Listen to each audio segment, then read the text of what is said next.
Traveling around the world when you're retired early is a dream that most of us have, but it requires a lot of planning.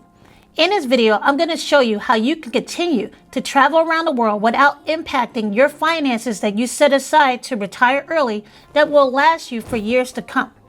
I'm Nadia, one half of the Wealth Twins, and I retired 10 years ago, and I've been to over 40 different countries. I'm going to give you the tips that allow me to travel and continue to travel and not impact the funds that I have set aside for retirement. So let's jump into it. With your newfound time freedom, you have to determine what kind of traveling you want to do from now on. Do you want to be able to take a trip that lasts a year, 2 years, a couple of years, or do you want to take multiple trips?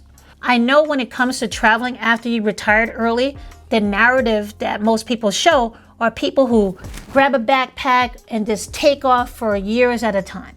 But for most of the people I know who retired early, including myself, we don't take year-long trips. We take multiple trips throughout the year because they fit better within our lifestyle and they're easier to plan and fund.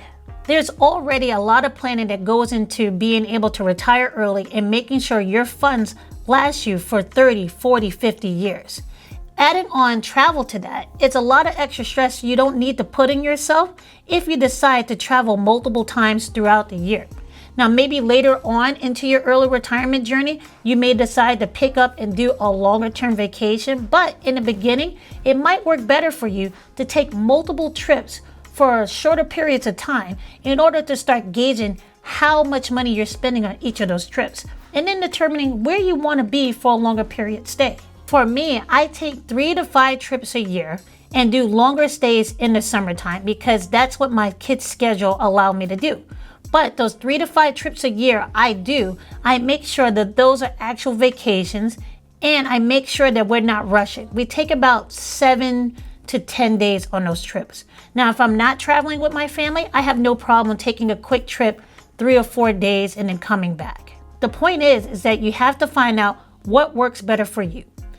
If you're able to plan longer term, I will tell you that the costs for a longer term trip are most likely less. You may find that long-term travel works better for you. So when it comes to planning out travel when you retired early, don't lock yourself into a box and say, oh, I need to be able to travel for a year or 2 years or more. There is no reason that you can't take multiple mini trips throughout the year and still fit in enough travel time that you feel like it's rewarding to you. Since I live in a high cost of living state, traveling long term would actually make more sense financially for me for my funds to last longer. However, I have young kids and their scheduling, especially with school, prevents me from taking them out for long stretches of time, and I want them to be able to stay with their friends and have some sense of continuation and normalcy in their life. For a lot of people, they take this as an opportunity to take their kids and travel around the world with them. I try to blend the best of two worlds by taking my kids on multiple trips throughout the year and trying to do a lot of travel during the summertime. 6 years ago, Nicole and I decided to take an extended trip to France and spend 5 weeks in the south of France. But we did this with 3 children and I was 8 months pregnant. Now, maybe that is the thing that jaded me on doing long-term trips, especially with children, but we had a great time and the costs were a lot lower than it would have been for us to stay in New York City during the summer that year. You have to determine what kind of traveler you want to be when you're traveling in early retirement. Do you want to be a traveler who lives more like a local, or do you want to be a traveler who is a traveler on vacation? You're looking to do all the things, eat at the finest restaurants, and buy all the souvenirs. This is a choice you need to make before you decide how much you're going to travel. Understand the comfort level you need when it comes to traveling.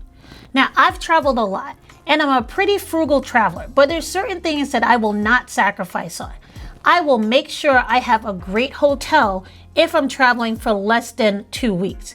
If I'm traveling for more than 2 weeks, I'm making sure that I have a great house. Now for you, maybe that's not a big thing. Maybe you like camping more. Maybe you're fine with a hotel that doesn't have a lot of amenities, but you won't sacrifice on other things. I also don't sacrifice on my food. I like going out to nice restaurants or I like having high quality food, but I'm not a person who drinks a lot during dinner. I have no problem saving money on a bottle of wine. Maybe you're a person who likes to have massages and do a spa treatment on your vacation so you really feel like you're on vacation. Understand what kind of person you are. Your vacation may look quite different from someone else's idea of a vacation. For me, backpacking around Europe, it's not very fun. I tried it for 2 weeks. I got rid of my backpack and stopped, okay? But for some people, that's a dream. And you won't know that until you actually take the time to experience that. But I suggest you experience that before you make a full plan of going out 1 year or 2 years, before you understand what type of traveler you are and how to plan longer term trips. The best way to ease yourself into that, and I'm going to go back into it, is to plan multiple trips throughout the year so you get some kind of feeling about who you are, how you like to travel, and where you like to travel, and then jump into the longer term game. That, along with the other tips I'm giving you, will give you a better idea and a more clear picture about how much money you need in order to support your early retirement and your travel plans. A lot of people cannot give you an exact number. These are the steps you need in order to determine that number for yourself. Maybe you need $1 million. Maybe you need 500,000. Those are wide differences, and those differences are based on the individual. Knowing how much money you need to be able to retire early and travel is a very personal number. It really does come down to the individual. Everyone can give you all the math in the world, but you have to understand what kind of lifestyle you want and what kind of traveling you want. When you're looking to manage costs, it's better for you to travel like a local.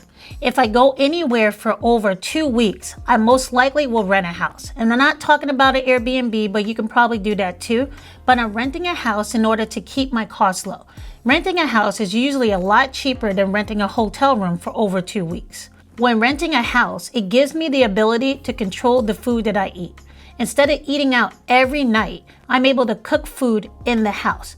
This allows me to lower my food costs. So those are 2 costs that I brought down, my housing and my food costs. These are costs that have a major impact in your traveling funds. If you're able to eat like a local, you're able to probably eat better quality food, feel better during your vacation time, and save a lot more money, especially if you're traveling with kids. Because after a while, it's not fun to eat in a restaurant with children every single day for multiple times during the day. It's a lot easier to be able to have their meals at home, in the home that you rented, and then go out once in a while to make sure it seems different than when you're living at home, but you all know that you're on vacation. When I'm traveling for less than 2 weeks, I most likely would get a hotel. And I like getting hotels in the major city centers because it gives me a lot of options when it comes to being able to see different sites.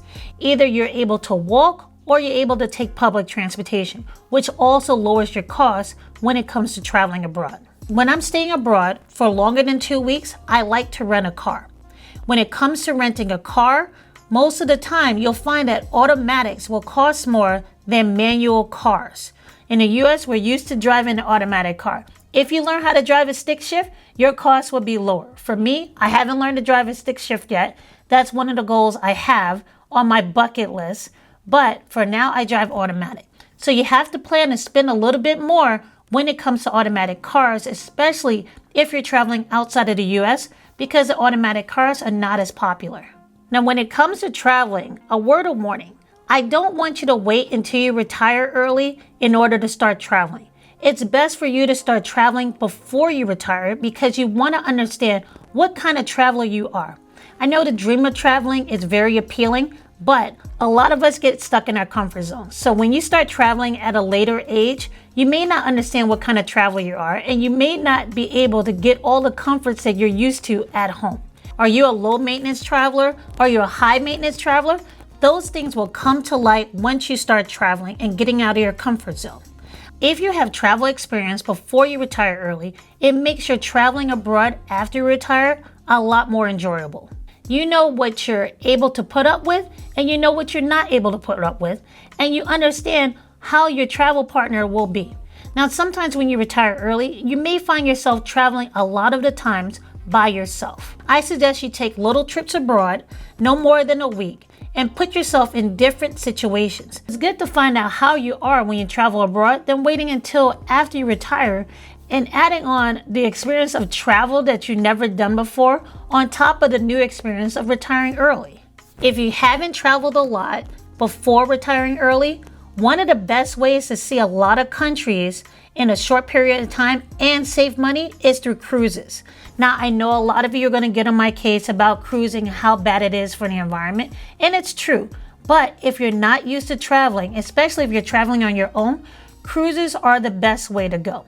You can hit multiple countries on one cruise and still have the comforts of home and have your food prepared for you.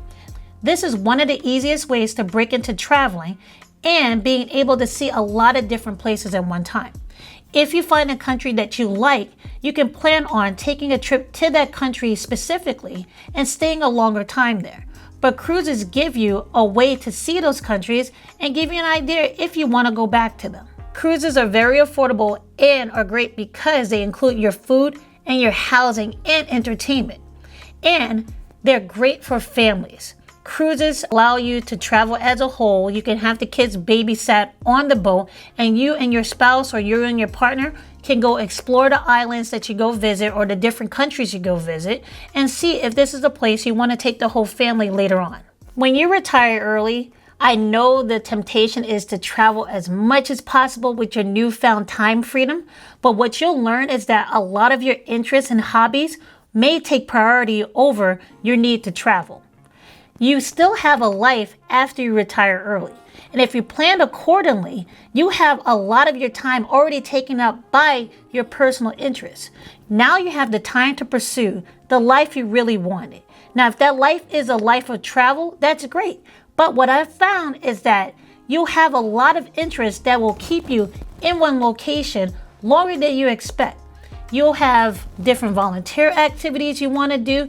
You'll have different interests that you want to pursue, like maybe picking up a new skill. You'll have friends that you're going to make that you're going to spend time with. And you'll have projects around the house that you haven't had time for before that will be glaring once you have the time freedom to actually start tackling those projects. So maybe you'll find that traveling may take second place when it comes to your priorities. And don't feel bad about that. You retired early and your time is for you to do what you want to do.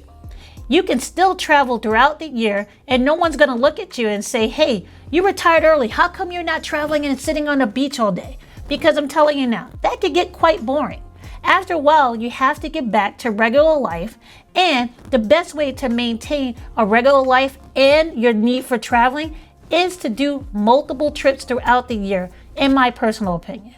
There's a lot of advice that people can give you, but you need to apply that advice to yourself and see where the holes are.